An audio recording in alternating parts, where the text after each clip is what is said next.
আসসালামু আলাইকুম প্রিয় ভাইরা, আপনারা শুনছেন নবীদের জীবন কাহিনী সিরিজের ২৬তম পর্ব। আর আজ শুনছেন হজরত মুসা আলাইহিস সালামের জীবনীর ৫ম পর্ব। ভিডিওটি ভালো লাগলে একটি লাইক করবেন, মতামত জানাতে কমেন্ট করবেন এবং অবশ্যই চ্যানেলটিকে সাবস্ক্রাইব করবেন।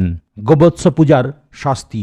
মুসা আলাইহিস সালাম গোবৎস পূজায় নেতৃত্ব দানকারী হঠকারী লোকদের মৃত্যুদণ্ড দিলেন। যেমন আল্লাহ বলেন, আর যখন মুসা তার সম্প্রদায়কে বলল, হে আমার সম্প্রদায়, তোমরা গোবৎসকে উপাস্য নির্ধারণ করে নিজেদের উপরে জুলুম করেছ, অতএব এখন তোমাদের প্রভুর নিকটে তওবা করো এবং নিজেদেরকে পরস্পরে হত্যা করো। এটাই তোমাদের জন্য তোমাদের স্রষ্টার নিকটে কল্যাণকর।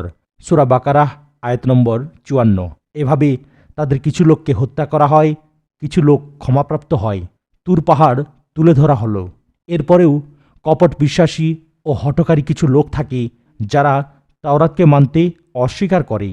ফলে তাদের মাথার উপরে আল্লাহ তুর পাহাড়ের একাংশ উঁচু করে ঝুলিয়ে ধরেন এবং অবশেষে নিরুপায় হয়ে তারা সবাই আনুগত্য করতে স্বীকৃত হয়। যেমন আল্লাহ বলেন, আর যখন আমি তোমাদের কাছ থেকে অঙ্গীকার নিয়েছিলাম এবং তুর পাহাড়কে তোমাদের মাথার উপরে তুলে ধরেছিলাম এই বলে যে তোমাদের যে কিতাব দেয়া হয়েছে তা মজবুতভাবে ধারণ করো এবং এতে যা কিছু রয়েছে তা স্মরণে রাখো, যাতে তোমরা আল্লাহ ভীরু হতে পারো। সূরা বাকারাহ আয়াত নম্বর ৬৩। কিন্তু গোবৎসের মহব্বত এদের হৃদয়ে এমনভাবে বদ্ধমূল হয়ে গিয়েছিল যে এত কিছুর পরেও তারা শিরক ছাড়তে পারেনি। আল্লাহ বলেন, কুফরের কারণে তাদের অন্তরে গোবৎস প্রীতি পান করানো হয়েছিল। সূরা বাকারাহ আয়াত নম্বর ৯৩। যেমন কেউ সরাসরি শিরকে নেতৃত্ব দিয়েছে, কেউ বা মুখে তওবা করলেও অন্তরে পুরোপুরি তওবা করেনি, কেউ বা শিরককে ঘৃণা করতে পারেনি, কেউ বা মনে মনে ঘৃণা করলেও বাহ্যিকভাবে মেনে নিয়েছিল এবং বাধা দেওয়ার কোনো চেষ্টা করেনি। আল্লাহ যখন তুর পাহাড় তুলে ধরে ভয় দেখিয়ে তাদের আনুগত্যের প্রতিশ্রুতি নেন, তখনও তাদের কেউ কেউ পরবর্তীতে বলেছিল, আমরা শুনলাম ও অমান্য করলাম। সূরা বাকারাহ আয়াত নম্বর ৯৩। যদিও অমান্য করলাম কথাটি ছিল পরের এবং তা প্রমাণিত হয়েছিল তাদের বাস্তব ক্রিয়াকর্মে। যেমন আল্লাহ এইসব প্রতিশ্রুতি দানকারীদের পরবর্তী আচরণ সম্বন্ধে বলেন, অতঃপর তোমরা উক্ত ঘটনার পরে তোমাদের প্রতিশ্রুতি থেকে ফিরে গেছ। যদি আল্লাহর বিশেষ করুণা ও অনুগ্রহ তোমাদের উপরে না থাকত তাহলে অবশ্যই তোমরা ধ্বংস হয়ে যেতে। সূরা বাকারাহ আয়াত নম্বর ৬৪। সামেরীর কৈফিয়ত। সম্প্রদায়ের লোকদের শাস্তিদানের পর মুসা আলাইহিস সালাম এবার সামেরীকে জিজ্ঞেস করলেন, হে সামেরী, তোমার ব্যাপার কি? সে বলল, আমি দেখলাম যা অন্যেরা দেখেনি। অতঃপর আমি সেই প্রেরিত ব্যক্তির অর্থাৎ জিবরিলের পদচিহ্নের নিচ থেকে এক মুষ্টি মাটি নিয়ে নিলাম। অতঃপর আমি তা আগুনে গলিত অলঙ্কারের অবয়বের প্রতি নিক্ষেপ করলাম। আমার মন এটা করতে প্ররোচিত করেছিল, অর্থাৎ কারো পরামর্শে নয়, এবং নিজস্ব চিন্তায় ও শয়তানি ক্রমন্তনায় আমি এই কাজ করেছি।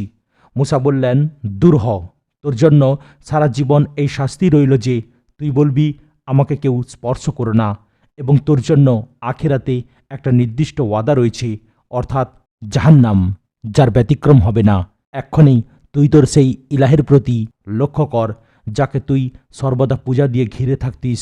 আমরা ওটাকে অর্থাৎ কৃত্রিম গোবৎসটাকে অবশ্যই জ্বালিয়ে দেব এবং অবশ্যই ওকে বিক্ষিপ্ত করে সাগরে ছিটিয়ে দেব।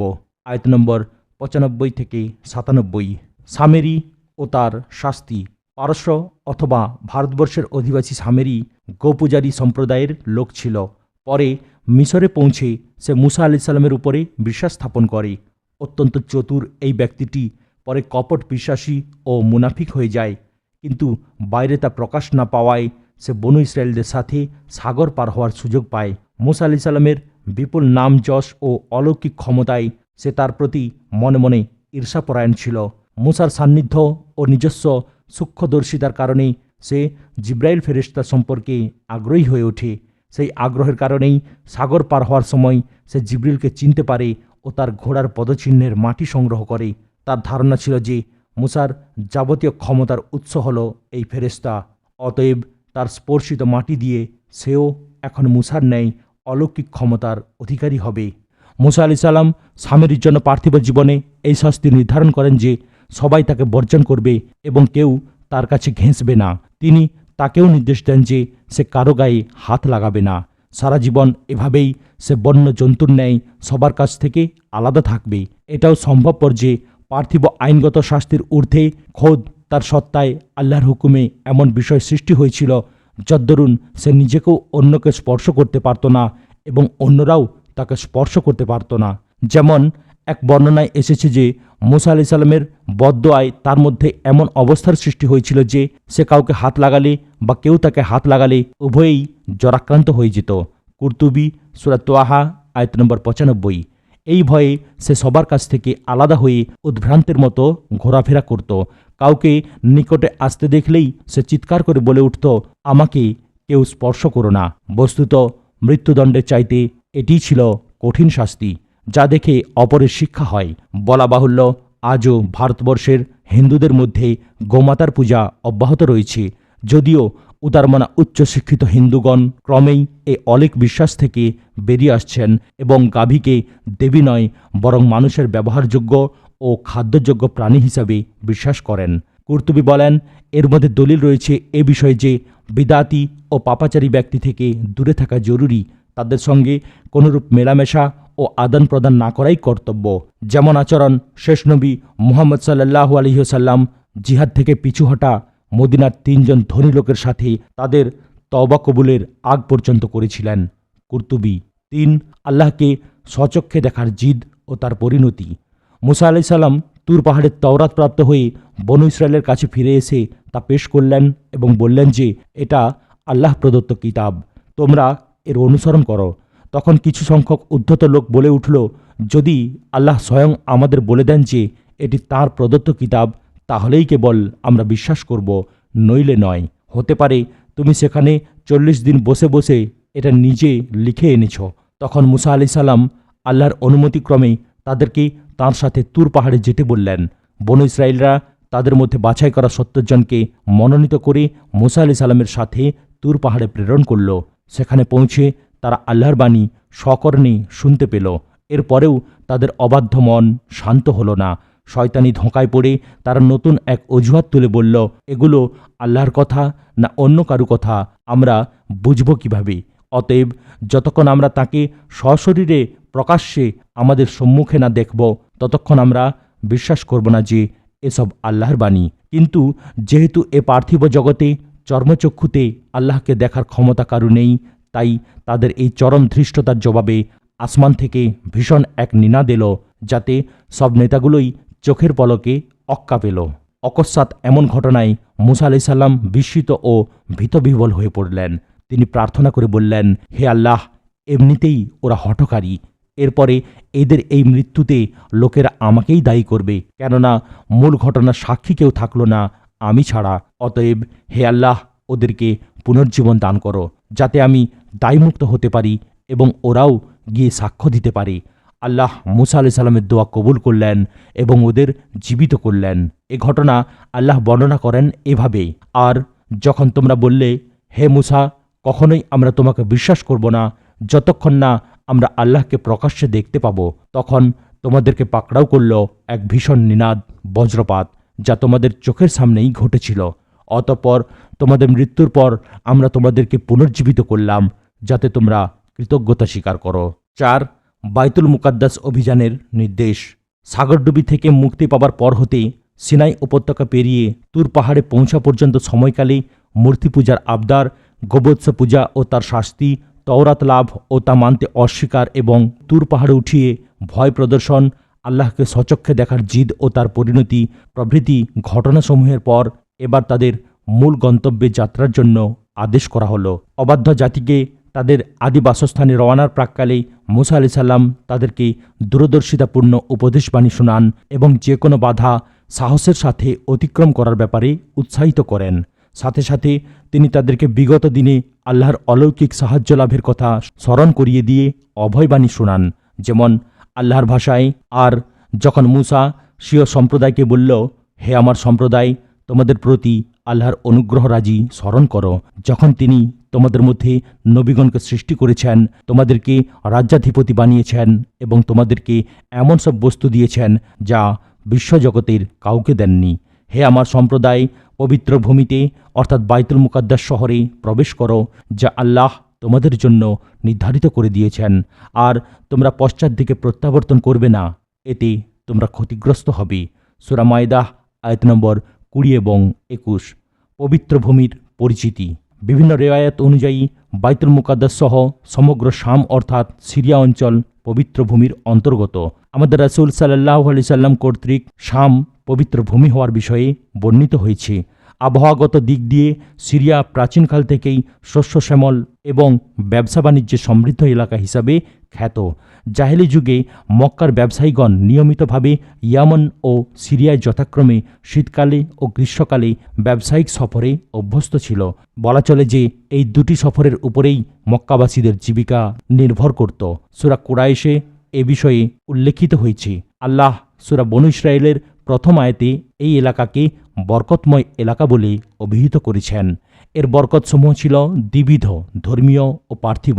ধর্মীয় দিকে বরকতের কারণ ছিল এই যে এই অঞ্চলটি হল ইব্রাহিম, ইয়াকুব, দাউদ, সুলাইমান, ঈসা আলাইহিস সালাম সহ কয়েক হাজার নবীর জন্মস্থান, বাসস্থান, কর্মস্থল ও মৃত্যুস্থান।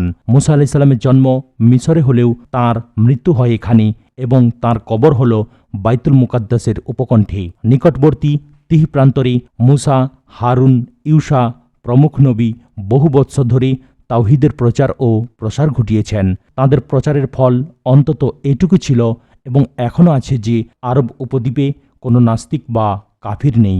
অতঃপর পার্থিব বরকত এই যে সিরিয়া অঞ্চল ছিল চিরকাল উর্বর এলাকা। এখানে রয়েছে অসংখ্য ঝর্ণা, বহমান নদ নদী এবং অসংখ্য ফল ফসলের বাগবাগিচা সমূহ।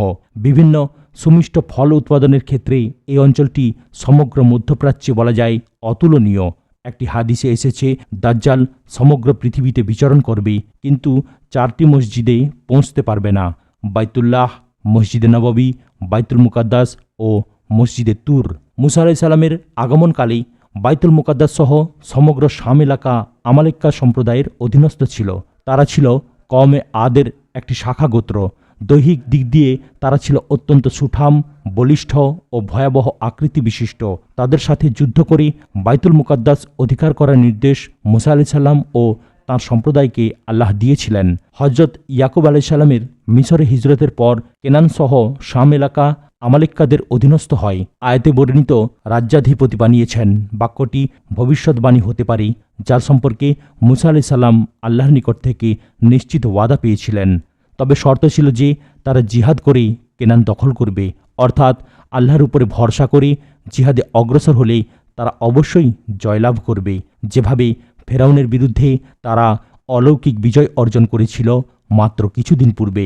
অতঃপর তাদেরকে এমন সব বস্তু দেয়া হয়েছে যা বিশ্বের কাউকে দেয়া হয়নি, বলতে তাদের দেওয়া ধর্মীয় নেতৃত্ব ও সামাজিক নেতৃত্ব উভয়কে বোঝানো হয়েছে, যা একত্রে কাউকে ইতিপূর্বে দেওয়া হয়নি। এটাও ভবিষ্যৎবাণী হতে পারে যা তাদের বংশের পরবর্তী নবী দাউদ ও সুলাইমানের সময়ে পূর্ণতা লাভ করেছিল। তাদের সময়েও এটা সম্ভব ছিল যদি নাকি তারা নবী মুসা আলাইহিস সালামের নেতৃত্বে জিহাদে বেরিয়ে পড়ত, কিন্তু হতভাগারা তা পারেনি বলেই বঞ্চিত হয়েছিল। নবুয়ত পরবর্তী চতুর্থ পরীক্ষা, বাইতুল মুকাদ্দাস অভিযান। আল্লাহ পাক মুসা আলাইহিস সালামের মাধ্যমে বনু ইসরায়েলকে আমালেক্কা সম্প্রদায়ের বিরুদ্ধে জিহাদ করে শাম দখল করতে বলেছিলেন। সাথে সাথে এ সুসংবাদও দিয়েছিলেন যে শামের ভূখণ্ড তাদের ভাগ্যে লেখা হয়ে গেছে। সূরা মায়দাহ আয়াত নম্বর 21।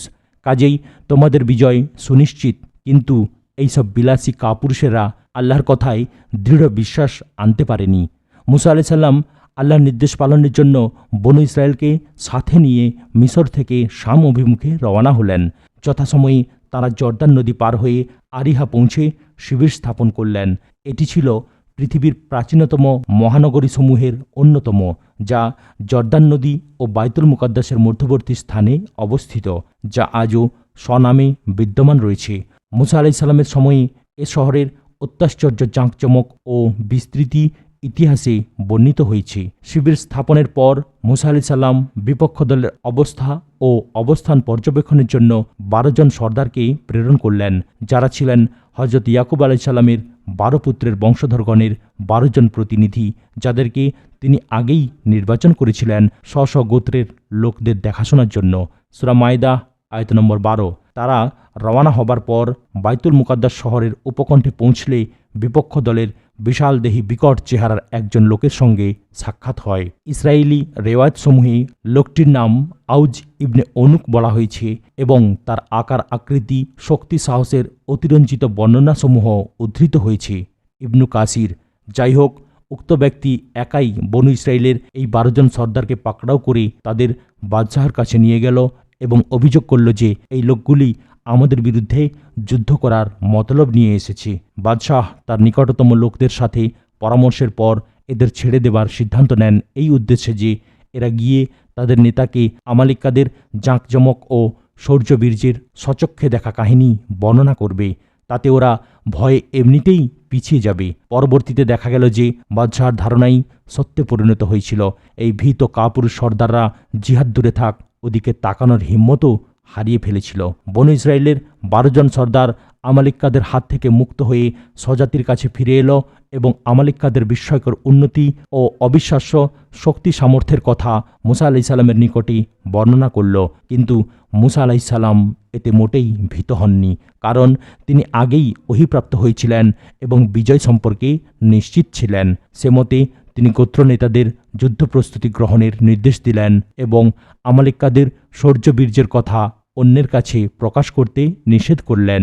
কিন্তু দেখা গেল যে ইউশা বিন নুন ও কালেব বিন ইউকেন্না ব্যতীত বাকি সর্দাররা গোপনে সব ফাঁস করে দিল। কুর্তুবী, ইবনু কাসির, ফলে যা হবার তাই হলো। এই ভীতু আরামপ্রিয় জাতি একেবারে বেঁকে বসল। তারা বলল, হে মুসা, সেখানে একটি প্রবল পরাক্রান্ত জাতি রয়েছে, আমরা কখনো সেখানে যাব না যে পর্যন্ত না তারা সেখান থেকে বের হয়ে যায়। যদি তারা সেখান থেকে বের হয়ে যায় তবে নিশ্চিতই আমরা সেখানে প্রবেশ করব। সূরা মায়দা আয়াত নম্বর 22। অর্থাৎ ওরা চায় যে মুসা আলাইসাল্লাম তার মুজেজার মাধ্যমে যেভাবে ফেরাউনকে ডুবে মেরে আমাদের উদ্ধার করে এনেছেন, অনুরূপভাবে আমালিকাদের তাড়িয়ে দিয়ে তাদের পরিত্যক্ত অট্টালিকা ও সম্পদরাজির উপরে আমাদের মালিক বানিয়ে দিন। অথচ আল্লাহর বিধান এই যে বান্দাকে চেষ্টা করতে হবে এবং আল্লাহর উপর ভরসা করতে হবে। কিন্তু বনু ইসরায়েলরা এক পাও বাড়াতে রাজি হয়নি। এমত অবস্থায় তাদের মধ্যকার 2 জন আল্লাহভীরু ব্যক্তি সম্ভবত পূর্বের 2 জন সর্দার হবেন, যাদের মধ্যে ইউশা পরে নবী হয়েছিলেন, যাদের প্রতি আল্লাহ অনুগ্রহ করেছিলেন। তারা বলল, মুসা আলাইহিস সালামের আদেশ মতে তোমরা ওদের উপর আক্রমণ করে শহরের মূল দরজায় প্রবেশ করো, কেননা আমাদের নিশ্চিত বিশ্বাস যে যখনই তোমরা তাতে প্রবেশ করবে তখনই তোমরা অবশ্যই জয়ী হবে, আর তোমরা আল্লাহর উপরে ভরসা করো যদি তোমরা মুমিন হয়ে থাকো। সূরা মায়দা আয়াত নম্বর 23। কিন্তু ওই 2 নেককার সর্দারের কথার প্রতি তারা দৃকপাত করল না, বরং আরও উত্তেজিত হয়ে তাচ্ছিলের ভঙ্গিতে মুসা আলাইহিস সালামকে উদ্দেশ্য করে বলল, হে মুসা, আমরা কখনোই সেখানে প্রবেশ করব না যতক্ষণ তারা সেখানে আছে। অতএব তুমিও তোমার পালনকর্তা যাও এবং যুদ্ধ করো গে, আমরা এখানেই বসে রইলাম। সূরা মায়দা আয়াত নম্বর 24। নবীর অবাধ্যতার ফলস্বরূপ এই জাতিকে 40 বছর তিহ প্রান্তরের উন্মুক্ত কারাগারে বন্দী থাকতে হয়। সূরা মায়দা আয়াত নম্বর 26। অতঃপর এইসব দুষ্টমতি নেতাদের মৃত্যুর পর পরবর্তী বংশধররা হজরত ইউশা বিন নুন আলাইহিস সালামের নেতৃত্বে জিহাদ করে বাইতুল মুকাদ্দাস পুনর্দখল করে। কুর্তুবী, ইবনু কাসির, বনু ইসরায়েলের এই চূড়ান্ত বেয়াদবি ছিল কুফরির নামান্তর এবং অত্যন্ত পীড়াদায়ক, যা পরবর্তীতে প্রবাদ বাক্যে পরিণত হয়ে গেছে। বদরের যুদ্ধের সময়ে শেষ নবী মুহাম্মদ সাল্লাল্লাহু আলাইহি সাল্লাম কিছুটা অনুরূপ অবস্থায় পতিত হয়েছিলেন। অপর্যাপ্ত ব্যবস্থাপনা ও খুদ পিপাসায় কাতর অল্প সংখ্যক সবেমাত্র মুহাজির মুসলমানের মোকাবেলায় 3 গুণ শক্তিসম্পন্ন সুসজ্জিত বিরাট কুরাইশ সেনাবাহিনীর আগমনে হতচকিত ও অপ্রস্তুত মুসলমানদের বিজয়ের জন্য যখন নবী মুহাম্মদ সাল্লাল্লাহু আলাইহি সাল্লাম আল্লাহর নিকটে সাহায্য প্রার্থনা করছিলেন, তখন মিকদাদ ইবনুল আসওয়াদ আনসারী রাদিয়াল্লাহু তাআলা আনহু দৃঢ় প্রত্যয় নিয়ে বলেছিলেন, হে আল্লাহর রাসূল, আমরা কসমিনকালেও ওই কথা বলবো না যা মুসা আলাইহিস সালামের স্বজাতি তাকে বলেছিল, তুমি ও তোমার প্রভু যাও, যুদ্ধ করো গে, আমরা এখানে বসে রইলাম। সূরা মায়দা আয়াত নম্বর 24। বরং আমরা আপনার ডাইনে, বামে, সামনে ও পিছনে থেকে শত্রুর আক্রমণ প্রতিহত করব। আপনি নিশ্চিন্তে যুদ্ধের প্রস্তুতি গ্রহণ করুন। বিপদ মুহূর্তে সাথীদের এরূপ বীরত্বব্যঞ্জক কথায় আল্লাহ রাসূল সাল্লাল্লাহু আলাইহি সাল্লাম অত্যন্ত প্রীত হয়েছিলেন। মিশর থেকে হিজরতের কারণ। ইউসুফ হতে মুসা পর্যন্ত দীর্ঘ 400-500 বছর মিশরে অবস্থানের পর এবং নিজেদের বিরাট জনসংখ্যা ছাড়াও ফেরাউনীদের বহু সংখ্যক লোক গোপনে অনুসারী হওয়া সত্ত্বেও এবং মুসা আলাইহিস সালামের মতো শক্তিশালী একজন নবীকে পাওয়া সত্ত্বেও বনী ইসরায়েলকে কেন রাতের অন্ধকারে মিশর থেকে পালিয়ে আসতে হলো? অতঃপর পৃথিবীর কোথাও তারা আর স্থায়ীভাবে একত্রে বসবাস করতে পারেনি। তার একমাত্র কারণ ছিল জিহাদ বিমুখতা।